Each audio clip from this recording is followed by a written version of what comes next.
हूँ, शंभू बॉर्डर का आधा इलाका जो है वो पंजाब में पड़ता है और आधा हरियाणा में। और पंजाब पुलिस की मैं तैयारी दिखा देता हूँ, ये मेरे पीछे तस्वीर देखिए आप कि किस तरह से पूरी पुलिस की तैनाती है, बैरिकेड्स लगा दिए गए हैं। ये रास्ता पूरी तरह से आम लोगों के लिए बंद है, लेकिन इसी रास्ते से जो किसान हैं वो आएंगे। 9:30 बजे उन्होंने ऐलान किया है कि फतेहगढ़ साहब में एक प्रेस कॉन्फ्रेंस होगी। उस प्रेस कॉन्फ्रेंस में बताया जाएगा कि आखिरकार जो रूट प्लान उनका क्या रहेगा, क्या रणनीति रहेगी। और दूसरी तरफ ये पुल, ये जो फ्लाईओवर है, ये मैं आपको फ्लाईओवर भी दिखा दूं, ये फ्लाईओवर भी पूरी तरह से बंद कर दिया गया है। कोई भी वाहन यहां से इस बैरिकेड से इस तरफ यानी कि हरियाणा की तरफ आने की इजाजत नहीं है। पंजाब पुलिस ने अपनी तैयारी कर रखी है, लेकिन दूसरी तरफ हरियाणा का जहां से शंभू बॉर्डर का इलाका जो हरियाणा में आता है, उन्होंने इतनी पक्की तैयारी कर रखी है। सीमेंटेड बैरिकेड्स लगाए हुए हैं, कटीली तारें लगाई हुई हैं, कांटे लगाए हुए हैं, सड़क में सीमेंट से भर दी गई है सारी की सारी सड़क, ताकि किसी भी हालत में जो किसान हैं वो यहां से शंभू बॉर्डर को क्रॉस नहीं कर पाए। क्योंकि जो हमें जानकारी मिल रही है, 2000 से 3000 ट्रैक्टर ट्रॉली जो हैं वो इस समय फतेहगढ़ साहिब में खड़ी हैं। वहां से ये शंभू बॉर्डर के जरिए दिल्ली जाने की कोशिश करेंगे। और हरियाणा में जो 64 पैरामिलिट्री फोर्सेस लगाई गई हैं, 50 रिजर्व पुलिस की कंपनियां लगाई गई हैं और 7 जिलों में इंटरनेट सेवाएं बंद हैं। धारा 144 लगा दी गई है और जगह जगह पे अलर्ट कर दिया गया है कि कहीं पे भी 5 लोगों से ज्यादा इकट्ठा होने इजाजत नहीं है। इस तरह की पूरी तैयारी की गई है। लेकिन दूसरी तरफ किसान भी ये कह रहे हैं कि आज दिल्ली कूच करेंगे, क्योंकि एक शंभू बॉर्डर, एक जो है डबवाली बॉर्डर और तीसरा है खनौरी बॉर्डर। ये 3 बॉर्डर हैं जो पंजाब और हरियाणा को कनेक्ट करते हैं और तीनों बॉर्डर्स के ऊपर बहुत तकड़ी तैयारी की गई है। हरियाणा पुलिस की तरफ से पैरामिलिट्री भी डिप्लॉय की गई है और टीयर गैस शेल्स, ड्रोन के जरिए भी टीयर गैस जो है वो ड्रॉप की जाएगी, ताकि ये किसान एक जगह पे इकट्ठे ना हो सके। लेकिन जो जानकारी हमारे पास आ रही है कि किसान इतनी बड़ी तादाद में पीछे से आ रहे हैं कि उनको यहां पे पंजाब पुलिस का ये जो सिस्टम है, ये जो बंदोबस्त है, इससे रोकना तो मुमकिन नहीं है। लेकिन हरियाणा ने जो बंदोबस्त किया है, जो रोकने के लिए जितना भी उन्होंने सिस्टम बिठाया है, वहां से शायद वो रुक पा सकते हैं। ये तस्वीर देख सकते हैं, हर जगह आपको पुलिस ही पुलिस नजर आएगी। ये दिल्ली से अमृतसर का हाईवे है जो शंभू बॉर्डर से पूरी तरह से बंद कर दिया गया है और आम लोगों को ट्रैफिक की एडवाइजरी जारी की गई है कि जो लोग दिल्ली से लुधियाना, पटियाला, अमृतसर की तरफ जाना चाहते हैं। अमरदीप, बहुत ही महत्वपूर्ण जानकारी आप लगातार दिखा रहे हैं, बता रहे हैं। इसी बीच अपने दर्शकों को हम बता दें, किसान संगठन और सरकार की बैठक होती है देर रात, लेकिन वो बैठक बेनतीजा निकलती है। देखिए, सरकार ने कहा है किसी भी समस्या का समाधान बातचीत से ही संभव है, लेकिन यहां पर किसान जो है अपनी मांगों को लेकर लगातार अड़े हुए हैं।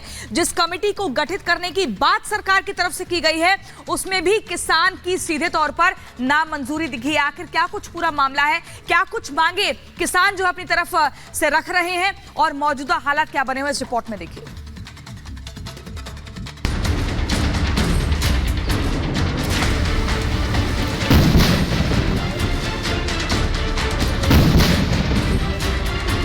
सरकार के पास कोई प्रस्ताव है भी नहीं। आगे बढ़ाएंगे 10 बजे। सरकार हमेशा चाहती है कि बातचीत के माध्यम से हर किसी समस्या का समाधान हम निकाल सकते हैं।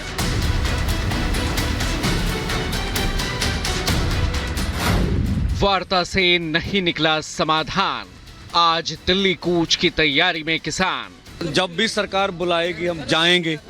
अब कुछ मीटिंग में वो दे या ना दे, उनकी मर्जी है। किसानों की हुंकार, एमएसपी पर आर पार। एमएसपी की गारंटी का कानून देने की जरूरत है, किसानों को दे सरकार।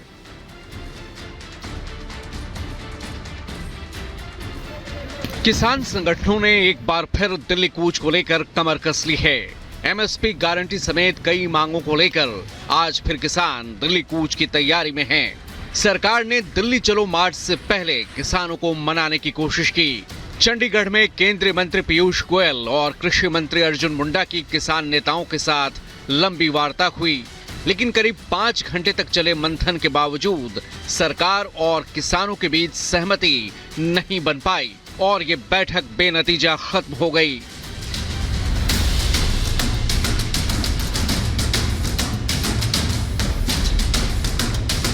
बैठक के बाद किसान नेताओं ने ये साफ कर दिया कि उनका आंदोलन जारी रहेगा। साथ ही उन्होंने सरकार को आज सुबह 10 बजे तक का अल्टीमेटम भी दे दिया। सरकार के पास कोई प्रस्ताव है भी नहीं, ठीक है, वो सिर्फ केवल समय निकालना चाहती है। हम लोगों ने पूरी कोशिश की है भी मंत्रियों से हम बातचीत लंबी करें और कोई ना कोई हमारे पक्ष में निर्णय आए, और हमें कुछ ऐसा लगा नहीं मीटिंग में कि ऐसी मतलब आगे बढ़ाएंगे 10 बजे, ठीक है। इसके भी ऊपर भी कमेटी बनाएंगे। उस कमेटियों पहले भी एमएसपी के गारंटी के कानून के लिए तो कंज्यूमर अफेयर कमेटी के चेयरमैन थे जब हमारे आज के मौजूदा प्रधानमंत्री जी, तो उन्हीं की कमेटी की रिपोर्ट है कि एमएसपी की गारंटी का कानून देने की जरूरत है किसानों को। देश सरकार कर्ज मुक्ति की जब बात आती है, देश के किसान की कर्ज मुक्ति के ऊपर सरकार सीरियस नहीं है। अब एक और जहां किसान अपनी मांगों पर अड़े हैं, तो वहीं सरकार वार्ता के जरिए समाधान निकालने पर अड़िग है। किसान संगठनों के साथ बातचीत बहुत गंभीरतापूर्वक हुई। सरकार हमेशा चाहती है कि बातचीत के माध्यम से हर किसी समस्या का समाधान हम निकाल सकते हैं। कुछ इस तरह के विषय, जिन विषयों को लेकर के हमने ये कहा था कि इसके बहुत सारे ऐसे जुड़े हुए मामले हैं जिस पर हमें एक अस्थायी समाधान के लिए एक कमेटी बनाने की आवश्यकता है, और उसमें हम अपनी सारी बातों को रखें और उसका अस्थायी समाधान ढूंढें। दरअसल सरकार ने एमएसपी गारंटी समेत कुछ मुद्दों पर कमेटी बनाने का प्रस्ताव दिया था, लेकिन किसान नेताओं ने कमेटी की पेशकश को सिरे से नकार दिया। 6 घंटे लगातार चर्चा हुई और 6 घंटे चर्चा में ऋण मुक्ति पर सरकार ने कहा कि कमेटी बनेगी। ऋण मुक्ति कैसे होगी, क्या होगी, उस पर एक योजना बनाना पड़ेगी। वर्तमान में जो एमएसपी है उसका भी कानून बन जाए कि इस एमएसपी से नीचे माल नहीं बिकेगा किसान का, उस पर भी कमेटी बनेगी। तो कमेटियां पहले बहुत बन चुकी हैं और अब किसान को कमेटियों पे भरोसा नहीं है। अब किसान को निर्णय चाहिए। तो सुना आपने। अब किसानों की प्रमुख मांगों के बारे में बात करें तो उसमें फसलों की न्यूनतम समर्थन मूल्य की गारंटी वाला कानून बनाने की मांग, बिजली की दरों में रियायत और कर्ज माफी का मुद्दा, किसानों और खेतिहर मजदूरों को पेंशन की मांग, मिर्च, हल्दी और अन्य मसालों के लिए राष्ट्रीय आयोग के गठन का मुद्दा, नकली बीज, कीटनाशक बनाने वाली कंपनियों पर सख्त जुर्माना लगाने की मांग और दिल्ली आंदोलन में मारे गए किसानों के परिवारों को मुआवजा और नौकरी दिए जाने की मांग शामिल हैं। किसानों के आंदोलन को देखते हुए किसी भी बदइंतजामी से बचने के लिए दिल्ली पुलिस अलर्ट मोड में है। दिल्ली के साथ ही हरियाणा पंजाब के बॉर्डर सील कर दिए गए हैं। दिल्ली में 1 महीने के लिए धारा 144 लागू कर दी गई है। लाउड स्पीकर और ट्रैक्टरों की एंट्री पर बैन लगा दी गई है।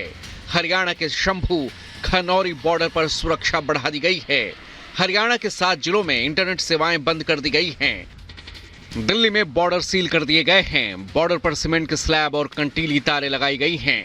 गाजीपुर बॉर्डर पर भी लोहे के बैरिकेड्स लगाए गए हैं। हरियाणा में एहतियातन 144 कंपनियां तैनात की गई हैं। बीएसएफ, सीआरपीएफ की 64 और हरियाणा पुलिस की 50 कंपनियां तैनात हैं। किसानों के आंदोलन के पहले कई किसान नेताओं के सोशल मीडिया अकाउंट्स पर भी रोक लगाई गई है। खट्टर सरकार ने किसी भी नुकसान की भरपाई उपद्रवियों से करने की तैयारी कर ली है, तो वहीं हरियाणा की एआईजी ने लोगों को भड़काऊ पोस्ट से बचने की सलाह दी है। हरियाणा पुलिस द्वारा आम जन से ये अपील की जाती है कि सोशल मीडिया पे भड़काऊ तथा भ्रामक कंटेंट पर ध्यान न दें और बिना पुष्टि किए किसी भी पोस्ट को शेयर ना करें, क्योंकि हरियाणा पुलिस के सोशल मीडिया मॉनिटरिंग सेल द्वारा शरारती तत्वों पर लगातार नजर रखी जा रही है और ऐसा करने वाले व्यक्तियों के और इस बीच आपको बड़ी खबर बता देते हैं। बड़ी खबर आ रही है, आज बीजेपी ज्वाइन कर सकते हैं अशोक चौहान। 12:30 बजे बीजेपी ज्वाइन कर सकते हैं अशोक चौहान। तो मुंबई में फडणवीस की प्रेस कॉन्फ्रेंस होगी 12:30 बजे और तभी आपको यह तस्वीर देखने को मिल सकती है कि एक और शख्स ने यहां पर इंडी गठबंधन को झटका दिया और अशोक चौहान बीजेपी ज्वाइन कर सकते हैं। 12:30 बजे प्रेस कॉन्फ्रेंस होगी, देवेंद्र फडणवीस प्रेस कॉन्फ्रेंस करेंगे और उस दौरान ये तस्वीर देखने को मिल सकती है।